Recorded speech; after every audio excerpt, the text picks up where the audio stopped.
నమస్తే అండి.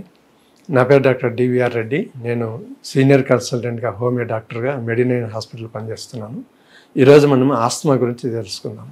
ఆస్తమా అనేది వంశపారంపర్యంగా ఉండేది ఇంతకుముందు. ఇప్పుడు ఒక్కొక్కసారి ఈ మన లైఫ్ స్టైల్ మారడం వలన ఆస్తమా అనేది కొంతమందిలో కొత్తగా కూడా వచ్చే అవకాశాలు ఉంటాయి.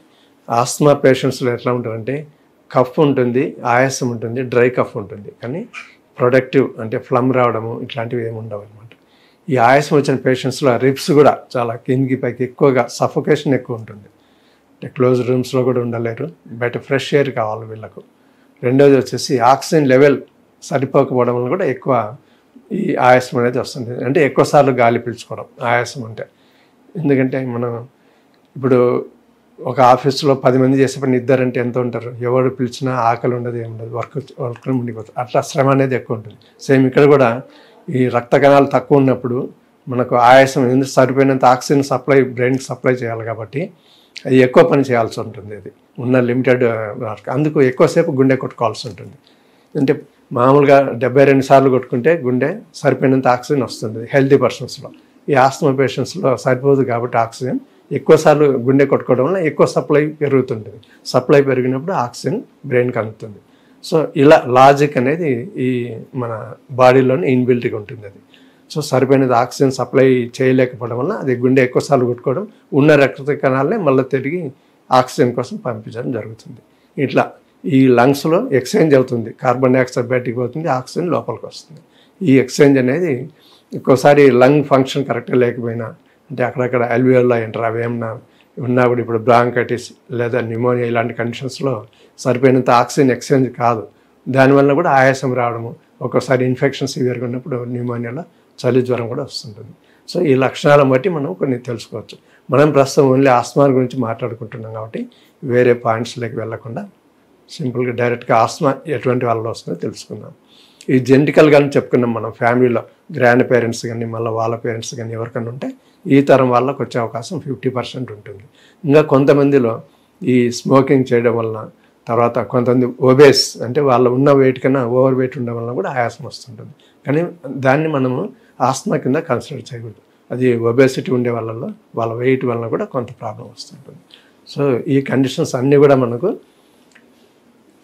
ఏం చెప్తుందంటే సప్లై, మెయిన్గా ఆస్తమా అనేది ఎక్కువసార్లు గుండె కొట్టుకోవడం, బ్రెయిన్కు ఆక్సిజన్ సప్లై చేయడం కోసం అని చెప్పుకున్నాం.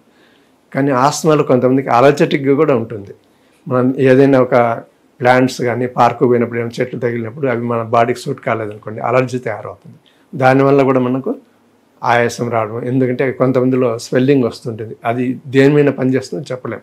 జిఆర్డీలో కూడా యూసోఫేగల్ రిఫ్లెక్స్ డిజార్డర్ అని చెప్పుకుంటాం. ఆ కండిషన్స్లో కూడా స్వెల్లింగ్ వస్తుంది. ఎందుకంటే యాసిడ్స్ బయటికి లోపలికి రావడం, ఫ్రీక్వెంట్గా పొరపోవడం ఇలాంటివి జరిగినప్పుడు లోపల మ్యూకస్ మెంబ్రేన్ స్వెల్ అయిపోతుంది. దాంట్లో ఈ ఎయిర్ వేస్ మీద ప్రెషర్ పడిపోయి స్వెల్ అయిపోయినప్పుడు ఎక్కువ ఆక్సిజన్ తీసుకోవడం, ఇది కూడా ఒక కారణం. కానీ దీన్ని డైరెక్ట్గా ఆస్తమా అని అనలేము, but it is a reason అనమాట. ఇలాంటి సందర్భంలో ఆస్తమా ఉండే పేషెంట్స్ ఏం చేయాలి, ఎటువంటి జాగ్రత్తలు తీసుకోవాలంటే చల్లటి వాతావరణంలో తిరగకూడదు. చల్లటి ఆహారం అంటే మజ్జిగ, పెరుగు ఇలాంటివి కూడా దూరం పెట్టాల్సి ఉంటుంది. తర్వాత మనం తీసుకున్న ఫుడ్లో కూడా ఏమైనా అలర్జెన్స్ కొన్ని ఉంటాయి. కొంతమందికి పచ్చిమిర్చి పడదు, అంటే ఫుడ్ అలర్జీ ఉన్న వాళ్ళు కూడా దానికి సరిపోయినట్లుగా జాగ్రత్త పడాల్సి ఉంటుంది.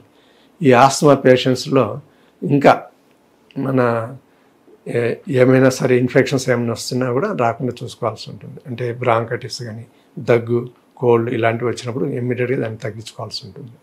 సో చాలామంది సార్ మాకు స్టార్టింగ్లో ఏదైనా ఆస్తమా ఎలా స్టార్ట్ అవుతుందంటే ముందు ఒక 2-3 నెలల సంవత్సరంలో బాగాలేకుండా ఉంటారు, తర్వాత ఒక 6 నెలలు బాగాలేకుండా ఉంటారు, దాని తర్వాత త్రూఅవుట్ ఇయర్ బాధపడుతుంటారు. వాళ్ళకి వేసవి లేదు, వింటర్ లేదు, ఇలా త్రూఅవుట్ ఇయర్ బాధపడడం జరుగుతుంటుంది. ఈ పేషెంట్స్ మందులు వాడి సగం సన్నబడిపోతుంటారు, ఆకలి ఉండదు. తర్వాత ఆయాసం ప్రాబ్లం వల్ల రాత్రులు ఎక్కువ నిద్రపోలేరు వీళ్ళు. అంటే చల్లటి వాతావరణం ఉంటుంది కాబట్టి మెయిన్ ఆస్తమా పేషెంట్స్ ప్రాబ్లం నైట్లో ఎక్కువ అవుతుంటుంది. సో ఇలాంటి వాళ్ళు ప్రికాషన్స్గా ఏదైనా మన ఇన్హేలర్స్ తీసుకోవడం, తర్వాత ఇలాంటి పనులు చేస్తుంటారు ఎక్కువ మటుకు. అదే హోమియోపతిలో మనకు చాలా మంచి మందులు ఉన్నాయి.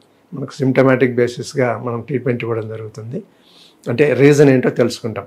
ఇది ఫ్యామిలీ పరంగా హెరిడిటరీగా వచ్చిందా, లేదంటే ఏమన్నా వీళ్ళు పని చేయడంలో కొంతమంది ఎక్కువ పొల్యూషన్ కూడా అటాక్ అవుతుంటారు, వాళ్ళల్లో కూడా ఆస్తమా వస్తుంటుంది. ఇంకా కొంతమంది కెమికల్ ఇండస్ట్రీలో పనిచేసే వాళ్ళల్లో కెమికల్ ఎక్స్పోజర్ కావడం వల్ల కూడా ఆయాసం వస్తుంటుంది. సో ఇలాంటి వాళ్ళు ఏం జాగ్రత్త తీసుకోవాలి? ఒకవేళ ఇండస్ట్రీలో పనిచేసే వాళ్ళైతే మాస్క్ పెట్టుకోవడము, కొన్ని జాగ్రత్త పాటించాల్సి ఉంటుంది. దానికి సరిపోయినట్లుగా వాళ్ళు ట్రైనింగ్ కూడా ఇస్తారు, కొన్ని ప్రికాషనరీగా టూల్స్ ఇస్తారు వాళ్ళకి, ఇవి పెట్టుకొని పని చేయాలని. సో అవి కంపల్సరీగా మేనేజ్ చేసుకోవాల్సి ఉంటుంది. ఇంకా మనం పొల్యూషన్కి ఎక్స్పోజ్ అయ్యే వాళ్ళు, ట్రాఫిక్లో ఇలాంటి వాళ్ళు మాస్క్ పెట్టుకోవాల్సి ఉంటుంది. ఇంకా ఏమైనా ప్లాంట్స్ తగిలినప్పుడు అలర్జీ వస్తున్న వాళ్ళు వాటికి దూరంగా ఉండడం, లేదా తప్పని పరిస్థితులు అయితే గ్లౌజెస్ వేసుకొని పనిచేయడం, ఇలా కొన్ని జాగ్రత్తలు పాటించి ఈ ఆస్తమా రాకుండా మనం కంట్రోల్ చేయడానికి వీలవుతుంది. ఈ ఆస్తమా వలన మరీ సివియర్ కేసెస్లో అయితే ఒక్కొక్కసారి హాస్పిటలైజ్ కావాల్సిన పరిస్థితి ఉంటుంది. సో ఏదైనా మూసుకుపోయినప్పుడు, అలర్జీ వచ్చినప్పుడు మొత్తం విండ్ పైప్స్ క్లోజ్ అయిపోతే చాలా ప్రాబ్లం అవుతుంది. వాళ్ళకు ఒక్కొక్కసారి ట్రాకియాస్టమీ అనేది ఈ ఏరియాలో కట్ చేసి పైప్ పెట్టడం, లేదా వెంటిలేషన్ మార్గా ఆక్సిజన్ సప్లై చేస్తుంటారు. ఎందుకంటే అన్నిటికన్నా మనిషికి ముఖ్యమైనది ఆక్సిజన్. అది ఒక 2-3 నిమిషాలు లేకపోయినా కూడా చాలా ప్రాణానికే ప్రమాదం. సో మన ఫుడ్ ఇవన్నీ కూడా సెకండరీ, ఫస్ట్ ఆక్సిజన్ చాలా ఇంపార్టెంట్. కాబట్టి మనం ఆస్తమా కూడా అంతే ప్రిఫరెన్స్ ఇవ్వాలి. ఎందుకంటే ఆస్తమా నుంచి కూడా మనకు ఈ గాలి బ్రీతింగ్ ప్రాబ్లమ్స్ వస్తున్నాయి. కాబట్టి బ్రీత్ అనేది మనకు చాలా ఇంపార్టెన్స్. మనం చెప్పుకున్నట్లుగా బ్రెయిన్కి అయితే ఒక 2-3 నిమిషాలు ఛాన్స్ కూడా ఉండదు అనమాట, ఓన్లీ 1 మినిట్ ఛాన్స్ ఉంటుంది. దానికి కంటిన్యూస్గా ఆక్సిజన్ సప్లై చాలా ఇంపార్టెంట్. అందుకే ఒక 2-3 నిమిషాలు ఆక్సిజన్ తక్కువైనా కూడా మనిషి కన్ఫ్యూజన్లోకి వెళ్ళిపోతాడు, ఇంకా డిలే అయ్యే కొద్దీ ఒకసారి కోమాలోకి కూడా వెళ్ళిపోతాడు అనమాట. ఇలా ఉంటుంది మన బాడీ మెకానిజం అనేది. సో మనం ఈ పొల్యూషన్కు దూరంగా ఉండాలి, మంచి ఆహారం తీసుకోవాలి, అలర్జెన్స్ లేకుండా. అంటే మనం పలానా వస్తువు పడటం లేదు అంటే అది తగలకుండా ఉండడం మంచిది. ఇంకా పార్కులకు పోయినప్పుడు కూడా ఏదో టైంపాస్ అది చేతులు పెట్టకుండా సైలెంట్గా ఉంటే చాలా మంచిది. ఇంకా ఎందుకంటే కొన్ని మొక్కలు ఏ విధంగా రియాక్ట్ అవుతాయో మనకు తెలియదు. సో ఇలాంటి జాగ్రత్తలు పాటించి మనం ఈ ఆస్తమా ప్రాబ్లం నుంచి దూరంగా ఉండాలి. మరి హోమియోలో ఎటువంటి మందులు ఇస్తామంటే జనరల్గా సిమ్టమ్స్ని బట్టి మన అనుభవమైన డాక్టర్లు దీనికి చాలా మంచిగా హెల్ప్ అవుతాయి హోమియో మందులు. అంటే అనుభవజ్ఞులైన డాక్టర్ల పర్యవేక్షణలోనే మందులు వాడడం మంచిది. ఏదో మేము చెప్తున్నాం కానీ వాడకు, దీనికి చాలా ప్రాసెస్ ఉంటుంది మెడిసిన్స్. జస్ట్ మీ అవేర్నెస్ కోసం కొన్ని మందులు చెప్తున్నాను నేను.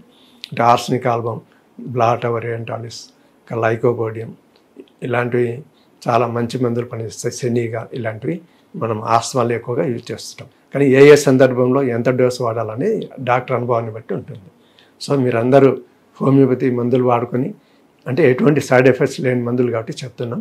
ఎమర్జెన్సీ స్టేజ్కి పోకుండా మీరు స్టార్టింగ్లోనే ఈ మందులు వాడడం వల్ల మీకు లైఫ్లో పర్మనెంట్గా తగ్గే అవకాశం ఉంటుంది. కానీ ఒకసారి అటాక్ అయ్యి ప్రాపర్ ట్రీట్మెంట్ లేదనుకోండి, ఆ డిసీజ్ ఇంకా సెటిల్ అయిపోతుంది లైఫ్లో, దాన్ని క్యూర్ చేయడం కష్టం. సో మీరు మా ఛానల్ని లైక్ చేసి సబ్స్క్రైబ్ చేసుకోండి. ఇంకా కొన్ని వేరే డిసీజ్ గురించి ఇంకా మీకు అవగాహన కల్పించడం జరుగుతుంది. నమస్తే.